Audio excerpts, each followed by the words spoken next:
اللہ رب العزت کی طرف سے عطا کیا گیا ہے اور محمد الرسول اللہ صلی اللہ علیہ وسلم تمہیں دے رہے ہیں، اسے لو۔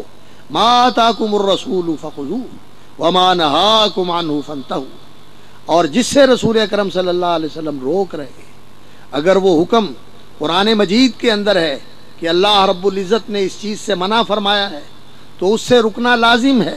اور جس سے رسول اکرم صلی اللہ علیہ وسلم نے منع فرمایا ہے احادیث کے اندر ہے، رسول اکرم صلی اللہ علیہ وسلم کی سنت کے اندر اس کا بیان ہے کہ آپ صلی اللہ علیہ وسلم نے اس کی ممانعت فرمائی ہے، اس سے رکنا بھی لازم ہے۔ کیوں کہ رسول اکرم صلی اللہ علیہ وسلم کی اطاعت اللہ کی اطاعت ہے، اور جو رسول اکرم صلی اللہ علیہ وسلم کی نافرمانی کرتا ہے وہ اللہ کی نافرمانی کرتا ہے۔ اور قرآن کے سمجھنے کے لیے سنت یہ لازم ہے، اس کے بغیر قرآن مجید کو صحیح معنوں میں سمجھا نہیں جا سکتا،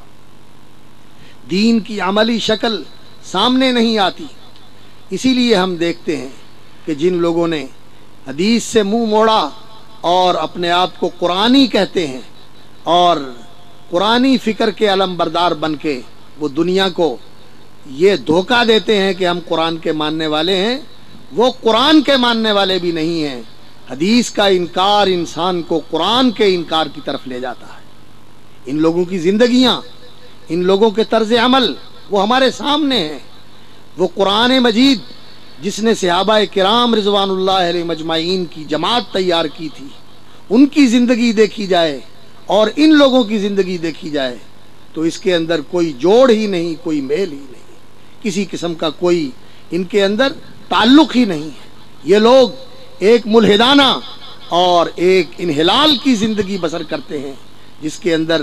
دین کی تعلیمات کا کوئی رنگ نظر نہیں آتا۔ ان کی زندگی تو ان لوگوں کے ساتھ زیادہ ملتی ہے جو الحاد اور دہریت کے جراثیم کے بیمار ہیں، اور ان کی زندگی کے اندر یہ آزاد منش رویہ دکھائی دیتا ہے۔ ان لوگوں کا طور طریقہ ان کے ساتھ ملتا ہے۔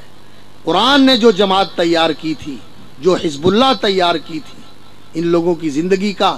ان کی زندگی کے ساتھ کوئی میل نہیں، کوئی جوڑ نہیں، گمراہ ہو جاتے ہیں۔ اس لیے پڑھے لکھے طبقے کے اندر یہ فکر بہت پھیلایا جاتا ہے، اور غیر ملکی ایسے ادارے جو مسلمانوں کے اندر غزو فکری کی سرپرستی کرتے ہیں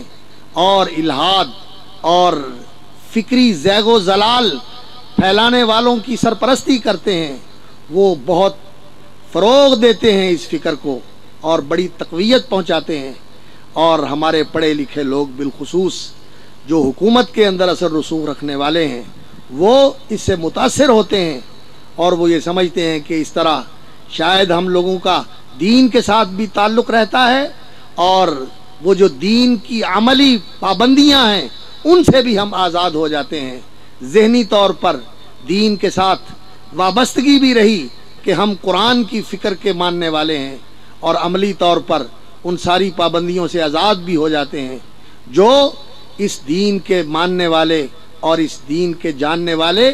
بتاتے ہیں، ان سے بھی ہم آزاد ہو جاتے ہیں۔ اور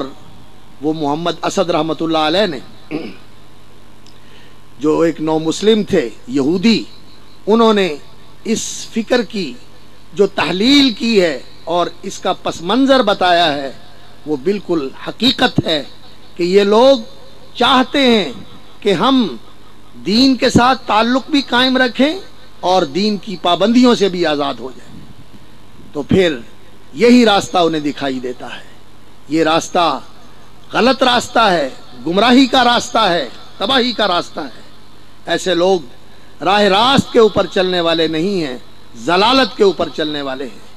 اور یہ قرآن سے ہدایت پانے والے نہیں ہیں بلکہ یہ قرآن سے ضلالت پانے والے ہیں۔ یضل بہ کثیرا ویہدی بہ کثیرا۔